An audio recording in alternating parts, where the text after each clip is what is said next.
Кем ничек дуслар, менә Буа районы Түбән Наратбаш мәктәбе ел сайын пионерия көнен походка барып бәйрәм итә икән.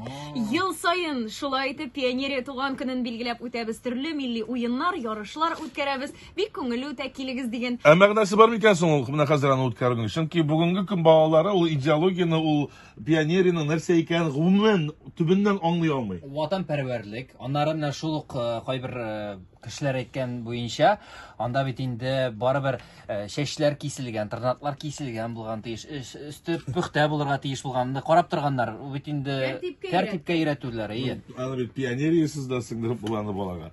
Өйдә. Ә монда мәктәпкә килгәндә. Мәктәптә дә үз тәртипләре, үз кануннары бар бит инде. Аның өчен галстук тагырга кирәк түгел бит инде. Менә хәзер менә шул кайсыр авылда үткәрәбез дип әйттеләр бит, нәме? Анда да шул кайчандыр пионер булган укытучы апайлар үз теге хатирәләрен яңартыр өчен үзләренә нидер тәмләззәт табыр өчен үткәрәләрдер инде. Бәлки укучыларга да үрнәк буларак күрсәтергә телиләрдер, юкмы? Менә мин монсы белән дә килешәм, тик менә асылыннан менә пионерияның менә совет заманында булганча бала аны тоеп, аның өчен горурланып, тырышып эшләмәгәч, менә аудиозма бар, әйе? Бәлки ул синең шушы сорауга җавап бирер. Яле. Тыңлап карыйк әле без. Рәхмәтле булыр идем җавап табылса.